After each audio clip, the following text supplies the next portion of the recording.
berupa surat resmi atau surat pribadi.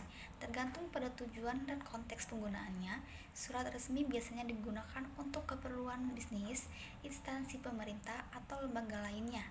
Sedangkan surat pribadi lebih bersifat personal dan digunakan untuk berkomunikasi dengan teman, keluarga, atau orang lain secara informal. Surat umumnya mencakup pengantar, isi, pesan, dan penutup serta informasi tambahan seperti alamat pengirim dan penerima. Berikut adalah bagian-bagian dari surat. Yang pertama, kepala surat, yang kedua, tanggal surat, yang ketiga, nomor surat, yang keempat, sifat surat, 5. Lampiran, 6. Halaman atau perihal, yang ketujuh, alamat dalam, yang ke-8, kalimat pembukaan, yang ke-9, isi surat, 10. Kalimat penutup, 11. Nama jabatan, yang ke-12, NIP atau tanda tangkap atau cap intial, yang terakhir adalah tembusan. Bentuk-bentuk surat. Yang pertama, full block style atau bentuk lurus penuh. Bentuk ini merupakan yang paling sering dipakai. Yang kedua, block style. Bentuk ini hampir sama persis dengan bentuk lurus penuh atau full block style. Yang ketiga, semi block style.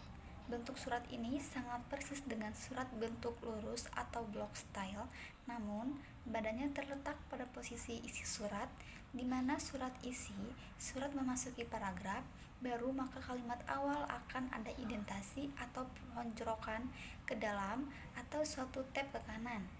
Yang keempat, indent style. Bentuk surat ini hampir sama dengan bentuk setengah lurus. Yang kelima, hanging paragraph. Bentuk ini sangat persis dengan surat bentuk lurus. Namun, bentuk menggantung ini pada sisi pengetikan, awal alinea dan alamat diawali pada sisi kiri. Yang keenam, official style. Bentuk official ini sendiri memiliki dua kategori, yaitu baru dan lama. Gagasan tersebut merupakan hasil dari Pusat Bahasa Depdikbud. Berikut adalah contoh dari bentuk-bentuk surat.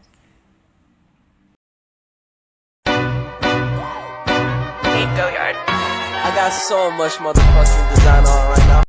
Fungsi surat. 1. Media komunikasi tertulis. Surat digunakan sebagai media komunikasi tertulis yang efektif dan efisien dalam menyampaikan pesan dari pengirim kepada penerima. Surat juga dapat menjadi bukti sah jika diperlukan. 2. Membangun hubungan bisnis dan sosial. Surat dapat digunakan untuk membangun hubungan bisnis dan sosial dengan pengirim dan penerima. Surat resmi digunakan sebagai dalam bisnis, sedangkan surat pribadi digunakan dalam hubungan sosial. Yang ketiga, sarana promosi. Surat juga dapat digunakan sebagai sarana promosi untuk mengiklankan produk atau jasa dari suatu perusahaan atau organisasi. Yang keempat, sarana pemberitahuan. Surat dapat digunakan sebagai sarana pemberitahuan resmi seperti undangan, pengumuman, atau pemberitahuan penting lainnya. Jenis-jenis surat. Yang pertama, surat resmi. Surat resmi adalah surat yang digunakan dalam komunikasi resmi di lingkungan bisnis atau pemerintahan. Surat resmi memiliki format yang baku, biasanya diawali dengan kop surat yang berisi logo dan indentasi perusahaan atau instansi. Surat resmi digunakan untuk menyampaikan pemberitahuan, undangan, laporan, dan sebagainya. Yang kedua, surat pribadi. Surat pribadi adalah surat yang digunakan untuk berkomunikasi antar pribadi. Surat pribadi biasa juga tidak memiliki format yang baku, tetapi memiliki ciri khas yang lebih informal dan personal.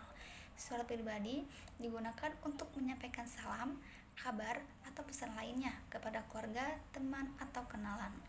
Yang ketiga, surat niaga.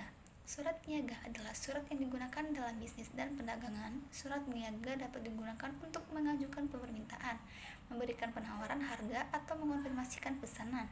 Yang keempat, surat lamaran kerja. Surat lamaran kerja adalah surat yang digunakan untuk mengajukan permohonan pekerjaan kepada suatu perusahaan.